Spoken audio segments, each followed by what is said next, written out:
sahabatku semua, semoga sehat selalu. Ya, Begini Gusar, saya akan menanyakan ya, satu pertanyaan. Itu yang apa? Yang di belakang itu kan ada hiasan ya, ya, kayak hiasan keris-keris itu. Nah, itu keris ya. itu apakah itu hanya sekedar hiasan atau keris pusaka yang di dinding itu di belakang, di backgroundnya itu? Terima Oh kasih. iya. Itu. Ya, terima kasih Ratu. Sekali pertanyaan sangat spesial dan khusus. Di belakang itu ada di situ ya ada golok warna hijau dan warna merah. Terus ada dua pusaka atau keris. Memang benar. Itu di samping hiasan kamar gitu saja.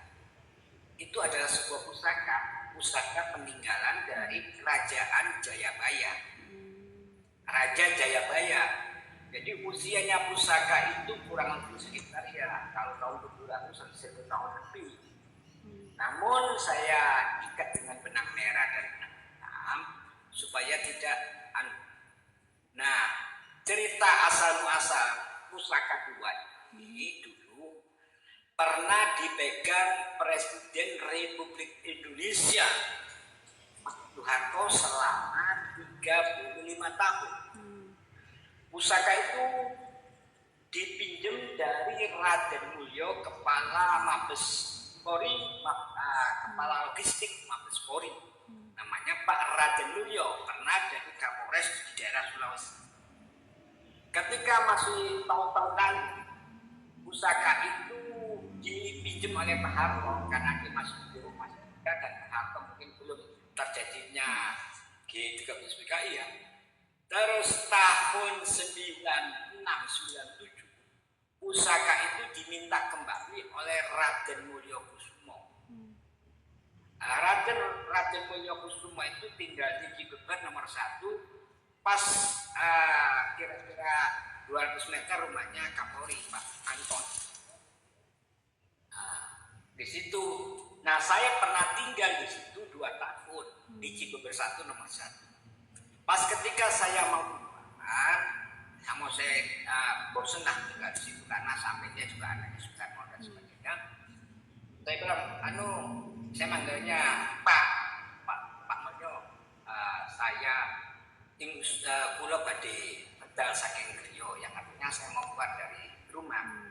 Loh, Anda tinggal di mana di situ? Saya tinggal di atas, ya, tapi kadang tinggal di bawah sendirian. Untuk bercerita-cerita tentang masalah Sabtu Tunggal acara ini. Tapi karena pada saat itu saya mungkin ya rumah ada di Kebayoran Baru, ada Tegarin. Itu cerita kronologisnya. Begitu dia mau meninggal, pusaka itu dititipkan ke saya. Gusar, ini kamu buat kamu pegang, kamu rawat sama pustakanya namanya Pustaka Wedosa. Nah, cerita pusaka itu sangat langka dan sangat menarik. Ini kalau dipegang siapa saja, kata beliau, kalau dia sudah menjabat maka dia menjadi pejabat, dia menjadi di bawah satu, yang kedua disegani oleh lawan maupun kawan. Seperti tatkala pusaka itu dipegang oleh Pak Harto, maka Pak Harto selama 35 tahun tidak digoyah. Karena pada saat itu yang meminta pusaka ini itu buktinya ke Raden Mulyo Kusumo, disimpan buktinya. Jadi sejarah pusaka ini dua ini ya memang itulah pernah dipegang oleh Pak Harto. Nah, konon cerita Raden pusaka ini dulu pernah dipegang, dia dapat warisan dari kakek-kakeknya, yaitu sampai ke Prabu Joyo. Itu ceritanya. Nah, siapa saja yang memegang pusaka itu, maka seyogianya dia akan memegang tampuk pimpinan kerajaan atau negara di Nusantara. Tapi saya tidak ambisius untuk memegang tampuk pimpinan di negara ini. mudah-mudahan dengan adanya pusaka itu lokasi yang kita tinggali ya tentram kemakrifan. Pertanyaan pasti ada, Ratu. Apakah tidak musrik ada pusaka? Kan boleh, silakan tanya aja. Saya jawab, Nabi Sulaiman dikasih keris juga. Kekuatan keris itu menyatu kekuatan Allah atau Sang Hyang Widi atau kekuatan hal-hal yang kekuatannya di dalam merealisasikan kebutuhan keinginan dan tujuannya seperti khotamul Sulaiman, cincinnya Nabi Sulaiman, kerisnya Nabi Sulaiman dan sebagainya. Hal-hal itu seperti juga ketika Nabi Musa dengan daya kekuatannya tongkat Nabi Musa. Nah begitu juga keris ini. Mungkin dulu Empu Joyoboyo itu memohon kepada Allah, kepada Sang Hyang Widi, terus dia nggak tahu ada bagaimana mekanismenya Empu lain, terus ada pusaka. Memang mesinnya udah tua, sudah tak kasih contoh ya, tak keluarin. Ini pusaka yang pernah dipegang oleh Pak Harto ya, pastinya terus dari Raden. Pusakanya ini kecil, seakan-akan tidak berdaya, tapi pengalaman kemarin begitu ini pusaka ini datang, saya ambil dari Malang, maksudnya kamarnya orang tua saya itu ambrol, itu Ratu. Itu dua, ini yang laki, satunya itu perempuan. Jadi sepasang ya, sejodoh. Pasang, pusaka ini sepasang.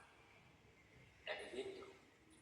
Nah memang kalau zaman dulu para raja itu kalau sudah megang keris, itu kalau sudah dituntungkan itu sudah diginikan ya. Itu perang dulu, Pangeran Diponegoro yang lain-lain. Kalau masih diselipkan di sarung berarti ada kondisi perang. Itu kan keris dari ini dari Prabu Jayabaya. Menurut cerita dari almarhum Raden Mulyokusumo yang usianya 87 tahun meninggal, pusaka ini sebelum diberikan saya memang asalnya punyanya Prabu Joyoboyo sendiri. Sama pusakanya ada di sini. Berarti ada hubungan dengan Satrio Piningit sejati kan? Kalau ini Prabu Jayabaya. Ya, Prabu Piningit sejati itu dulu saya dapat gelar dipanggil oleh Kiai Muzaki Khalil sama Kiai Tawar tahun 2012. Soalnya nama ya mungkin kan saja ada sebuah kronologi sejarah. Oh orang ini nggak begitu cinta dunia. Oh orang ini ada sebuah cahaya macam-macam kan gitu. Ada orang yang mengatakan Gus Hari itu nggak sakti. Ya saya nggak kesaktian, tapi di tubuh saya ketika sedang menghajatkan sesuatu bisa tercapai cahaya. Contohnya yang terjadi pada tahun kemarin lah ya, terjadi banjir itu di Kolombia, cuma tak lihatin gini aja, kun kering. Termasuk di Jakarta ini tahun 2012 ya, banjir tinggi. Saya pegang bumi ini, saya cuma fokuskan air bumi, isaplah air di seluruh Jakarta yang membanjiri, langsung kering 1 jam. Begitu Ratu. Itu kekuatan di luar keris saya, di luar keris ini, di luar keris itu. Jadi kekuatan cahaya ada di situ. Namun toh saya tetap menghormati ya, bukan memuji atau memuja, menghormati pusaka-pusaka penunjukan leluhur kita, baik itu yang dari Prabu Brawijaya, dari Joyoboyo yang tadi didirikan keberhasilannya sampai pada Raden Mulyokusumo kemarin terus dimakan. Itu ada 3 sebenarnya kita masuk. Pertama Pustaka Wedo Sasongko, Pustaka Wedo Sasongko, Cokro Manggilingga, ke saya sama 2 pusaka. Itu sekedar apa ya? Sekedar website upload. Jadi Itu Ratu Tunjung Sekar. Ada pertanyaan lagi? Cukup kayaknya. Terima kasih udah jelas dan gamblang pertanyaannya. Jawabannya. Semoga bisa menjadi pencerahan bagi kita semua. Oke, sahabat-sahabat, saya rasa kita sampai di sini aja. Kalau ada kesilapan dan kesalahan, saya mohon maaf yang sebesar-besarnya. Akhir kata usik semua nafsu kita kepada Allah. Wassalamualaikum warahmatullahi wabarakatuh.